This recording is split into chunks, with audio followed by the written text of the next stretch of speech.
فإذا هو قريب فأبعدته، ثم غفوت أخرى فاستيقظت فإذا هو بعيد قريب فأبعدته. قال ثم غفوت ثالثة فلم يوقظني إلا قول النبي صلى الله عليه وسلم حس، يعني أح. قال فنظرت فإذا الخشب الذي في الرحل قد ضرب ساق النبي صلى الله عليه وسلم حتى أدخل في بطن الناقة. تخيل واحد حط رجليه يمين ويسار فيأتي واحد ويضرب بالساق. يقول فالنبي صلى الله عليه وسلم قال حس، يعني أح. قال فاستيقظت وأبعدت البعير فقلت يا رسول الله استغفر لي. إيش قال له النبي صلى الله عليه وسلم؟ هل قال إنا لله أنت ضاقت عليك الوسيعة ما وجدت إلا تمشي بجانبي؟ يا أخي البر واسع صحراء هذه، يا أخي اذهب بيني وبينك مترين ثلاثة، أنت ما الذي أمشاك بجانبي؟ الأخ أبو بكر ولا عمر ولا عثمان ولا علي؟ يا أخي ارجع في آخر القافلة، ليش أنت تمشي؟ ليش تزاحمني ونحن في بر؟ هل عمل لك قضية؟ لا، لأن هذه لم تكن أخلاق النبي صلى الله عليه وسلم، لأن الله قال وإنك لعلى خلق عظيم. لو كانت هذه أخلاقه يفور ويغضب لما قال الله له وإنك لعلى خلق عظيم. أدبه الله فأحسن تأديبه. مات أبوه وهو في بطن أمه وماتت أمه وهو صغير، ورباه جده وعمه ومع ذلك أدبه ربه فأحسن تأديبه. أول ما قال يا رسول الله استغفر لي والنبي صلى الله عليه وسلم ساقه تؤلمه لا تزال حرارة الألم، فالتفت إليه وقال سر سر، يعني امش امش، يعني ما صار شيء، امش امش، سر سر. وهكذا كان صلى الله عليه وآله وسلم في تعامله مع الناس، لم يكن يدقق على كل صغيرة وكبيرة. خذ مثالا رابعا، جلس النبي صلى الله عليه وسلم مرة مع أصحابه في المسجد، فأقبلت إليه امرأة قالت يا رسول الله هذه قطيفة صنعتها لك. أخذت مغزلها وغزلت قطعة قماش.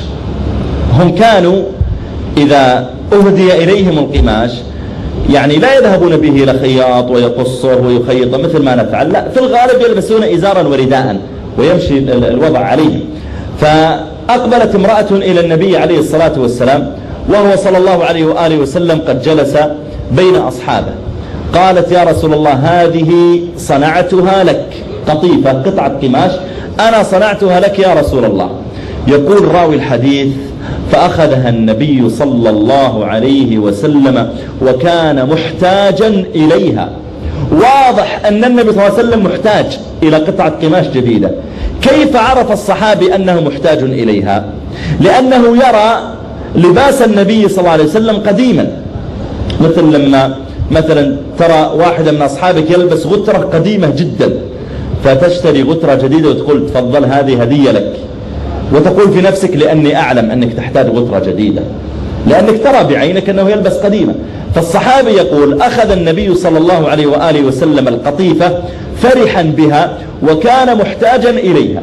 الذي يدلك على شدة حاجة عليه الصلاة والسلام للقطيفة أنه ما وضعها بجانبه وأكمل الدرس ثم أخذها إلى بيته، لا، قطع الدرس ودخل إلى البيت من شدة الفرح بها والاستبشار. قطيفة جديدة، دخل إلى البيت ونزع إزاره ولبس الجديدة وطلع للصحابة يكمل الدرس. يقول الصحابي فخرج إلينا وإنها إزاره. فلما جلس فرحان قال واحد من الصحابة يا رسول الله هبنيها. حول ولا قوة إلا بالله. يعني السوق لا يوجد فيه قماش، ما وجدت إلا القماش اللي أنا لابسه، هبنيها.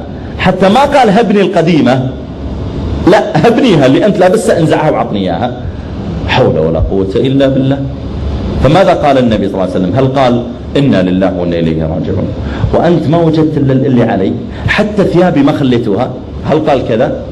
لا، لأنها لم تكن هذه أخلاقه، ولم يكن يدقق على لباس وعمامة. الأمور الصغار هذه لم يكن يدقق عليها، لا يهتم بصغائر الأمور عليه الصلاة والسلام. قام من لحظته، سكت، قام ودخل إلى البيت ونزعها ولبس الإزار القديم وخرج عليه الصلاة والسلام وقد طواها سفطها، تفضل هدية لك. وجلس، ولا عمل قضية ولا تغير أسلوبه، يعني ما بدأ يكمل وهو منقبض هكذا، لا، مشى الأمور. دائما يا جماعة حقيقة الذي يمشي الأمور عندما يتعامل مع الناس، الذي يعني في طبيعته يمشي الأمور لا يدقق عليها، هذا أول من يشعر بالسعادة هو، ثم الناس الذين معه. دائما بعض الزوجات مما يضايقها من زوجها أنه يدقق على كل شيء. لماذا المفرش نسيتي أن ترتبيه؟ لماذا الطفل هذا ما غسلتي وجهه؟ يدقق على كل صغيرة وكبيرة، دائما يريد الأشياء التي أمامه 100% الصح. لا، ارضى ب90%، ارضى ب80%. كذلك المرأة، بعض النساء مثلا يذهب معها زوجها إلى السوق تشتري شيئا، تقول له أريد هذه مثلا القميص هذا أريد أني أشتريه، فيسأل يقول بكم هذا؟ قال والله مثلا ب30 ولا 40 دينار، مثلا يسوى له حول 300 ولا 400 ريال. قال لزوجته طيب ليش ما تأخذين الذي بجانبه يشبهه لكن أقل منه ب10 ولا 20؟ المفروض أن الزوجة تعود نفسها أنها تمشي الأمور، لا تقول لا ما أبغى إلا هذا. يا بنت الناس خذي هذا أرخص شوي وقريب منه، يعني ما في فرق، ثم أنت ستلبسينه ليلة ليلتين في عرس ولا في وليمة وينتهي الموضوع. قالت لا ما أريد إلا هذا، يا تشتري لي هذا ولا لا، وتعمل قضية لزوجها بسبب أمر يسير. لا تدققي، مشي الأمور. إذا كنت في كل الأمور محاسبا، إذا كنت في كل الأمور معاتبا صديقك لن تلقى الذي ستعاتبه. إذا في كل الأمور ستكون تعاتب الناس سيبدأ الناس يتفرقون عنك فعلا. يا أخي لا أحد يتحمل أن يكون هناك شرطي واقف بين يديه يدقق عليه في كل حركاته. يا أخي خلني أعيش، خلني أستمتع بحياتي، أنت تعمل لي قضية وتدقق على كل شيء. لذلك خذها منهج. من آداب النصيحة أنك تهيئ المنصوح لقبول النصيحة، هذا أول. الأمر الثاني ألا يكون من أسلوبك في النصيحة التدقيق على كل شيء. حاول أنك تمشي الأمور. حتى المدرس يمشي بعض الأمور من طلابه، الأب يمشي بعض الأمور من أولاده، يعمل نفسه ما شاف، يغض بصره أحيانا، يغض النظر في بعض الأمور. يا أخي النبي صلى الله عليه وسلم يقول كل بني آدم خطاء وخير الخطائين التوابون. الأمر الثالث، النقطة الثالثة، إذا استطعت أن تشير إلى الخطأ تلميحا من غير تصريح فافعل. إذا استطعت أنك تقدم النصيحة تلميحا من غير تصريح فافعل. مثال، النبي عليه الصلاة والسلام كان إذا رأى خطأ لأحد أصحابه يقوم ويقول لماذا فعلت يا فلان كذا وكذا؟ هل كان يفعل ذلك؟ لا. ماذا كان يستعمل؟ أي أسلوب؟ يقول ما بال أقوام يفعلون كذا وكذا، يعني الذي فعل يفهمها ويترك ما كان يفعل. قال مرة ما بال أقوام يرفعون أبصارهم إلى السماء، يعني في الصلاة واحد كذا يصلي وهو يقرأ يبدأ ينظر فوق، أو إذا قال سمع الله لمن حمده نظر فوق. فنهى النبي عليه الصلاة والسلام عن ذلك. قال ما بال أقوام يرفعون أبصارهم إلى السماء، ما قال يا فلان أنت وأنت وأنت. ثم لا زال أولئك يقعون في الخطأ ويرفعون أبصارهم إلى السماء. فقام صلى الله عليه وسلم مرة ثانية وقال ما بال أقوام يرفعون أبصارهم إلى السماء للمرة الثانية. ثم قال لينتهن عن ذلك، يتركون رفع الأبصار أو لتخطفن أبصارهم، أو رب العالمين يعميهم. لا ترفع بصرك إلى السماء عن موضع سجودك في صلاتك. ولم يصرح عليه الصلاة والسلام. في حديث آخر في البخاري لما تكلم أهل الإفك في عائشة بما تكلموا فيه، عائشة رضي الله عنها خرجت مع النبي عليه الصلاة والسلام في غزوة بني المصطلق، وقامت لتقضي حاجتها وضيعت عقدها وأخذت تبحث عن العقد. جاء الصحابة وظنوا أنها جالسة في الهودج، هودج مثل يعني يجعلون على الرحل شيئا من الألواح ويضعون عليها ستار قماش حتى المرأة تجلس في الداخل وتأخذ راحتها تنزع حجابها وكذا. فجاءوا وظنوا عائشة دخلت الهودج فأقاموا البعير ومشوا. رجعت عائشة ما وجدت أحدا، جلست تنتظر. أقبل واحد من الصحابة متأخرا، صفوان بن المعطل رضي الله عنه، لما رأى عائشة جاء وقرب البعير وصد عنها.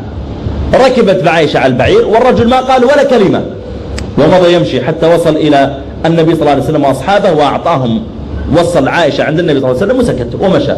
المنافقون تكلموا قالوا ما تأخرت إلا أنه فعلت معه كذا وكذا.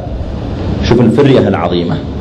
وقام النبي صلى الله عليه وسلم يعرف عائشة يعني تربت في بيت الصديق ثم تربت في بيت النبي عليه الصلاة والسلام، وامرأة عالمة من عالمات الصحابة، ليست امرأة يعني من عوامهم، ولم يعرف عنها شيء من ذلك حتى في أيام الجاهلية.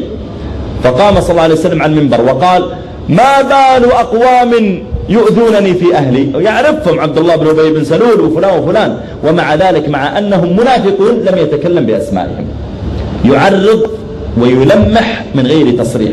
قال: ما بال أقوام يؤذونني في أهلي، والله ما علمت على أهلي إلا خيرا، من يعذرني في رجل يتكلم في أهلي، بلغني أذى حتى وصل إلى أهلي.